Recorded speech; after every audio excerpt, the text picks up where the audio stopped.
We're going to, we have another young lady, Miss Joanne Shum. Joanne Shum. She's very, very, very concerned about the education of the state of Alabama.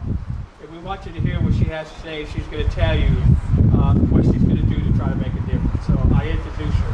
Thank you so much. Hi, everybody. Hi, welcome. Thank you. I'm here to speak for the children and for the people who care about them.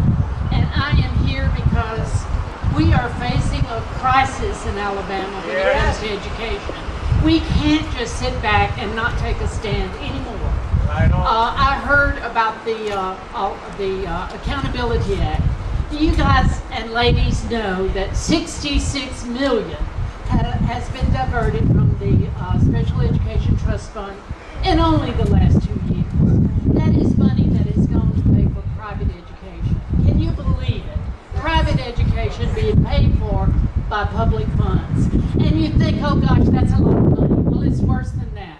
Because if I'm a corporation giving $100,000 to a SGO, a scholarship granting organization, I get dollar per dollar tax breaks for that $100,000. So that's more money that's not going into the Education Trust Fund.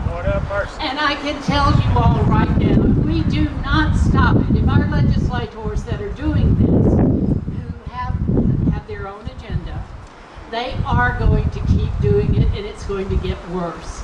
Now, I heard one of our speakers talk about the corporate groups that are coming up with these plans for our state, and that's very real. Even our former school superintendent, Joe Morton, took a position as the executive director of one of those groups. And instead of working for public education, he's working to destroy public education. I find that unbelievable, don't you? Now, as far as our standing among states, since 2008, there's only one state that has cut public education more, and that's Oklahoma. Another state with a great football team, and I'm certainly a football fan.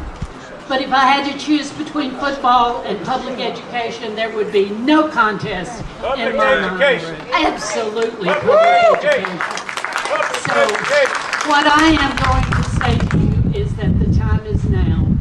We need to work to get those bad bills like the charter school bills and the accountability bill repealed, and maybe we're going to have to elect a different set of legislators, or at least get those guys that are good guys to stop being dictated to by the leadership that is following a template for how to take over our schools.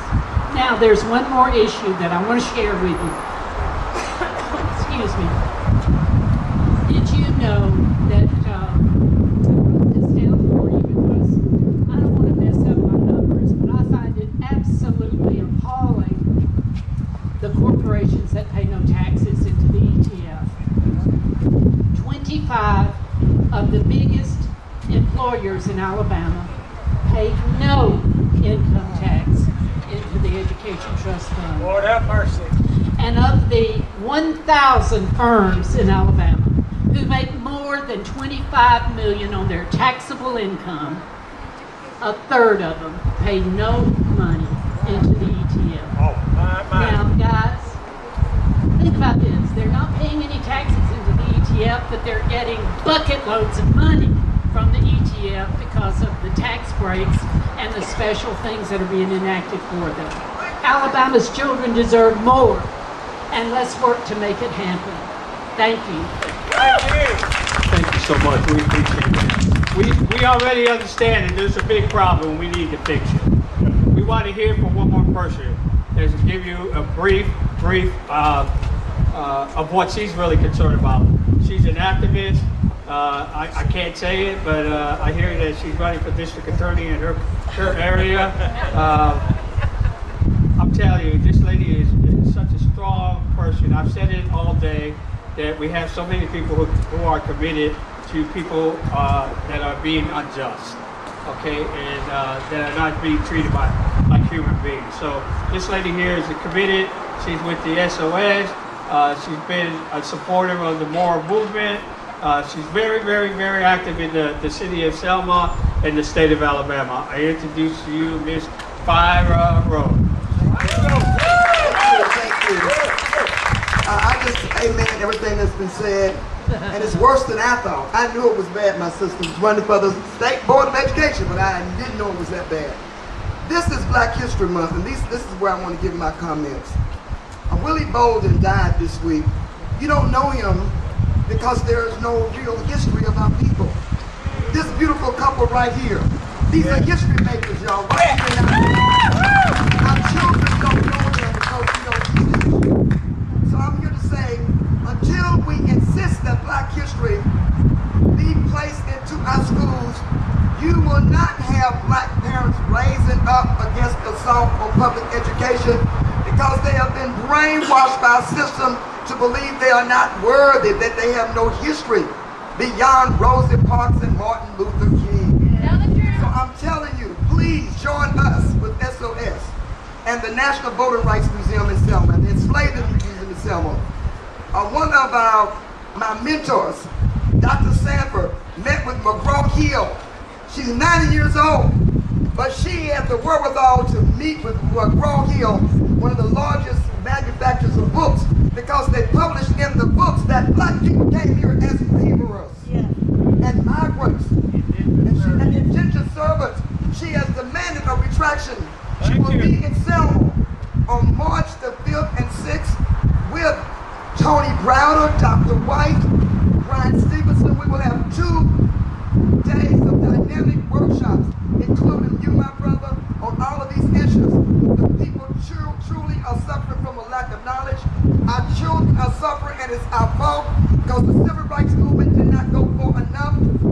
Thank you, President, for bringing Moral Monday. But we got to bring Moral Monday, Tuesday, Wednesday, Thursday, Friday, Saturday. And until we come up 5 or 6 people from Selma, hold up your hand, Selma. But every organization will bring at least 5 or 10 people to these rallies. We can make a difference.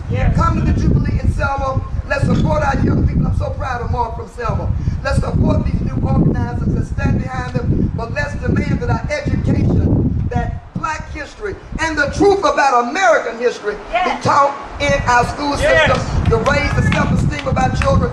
Then they will take to the streets and demand justice and education for all. Thank you. Energy. That's what it takes. Commitment. We're gonna press out because we're running time, and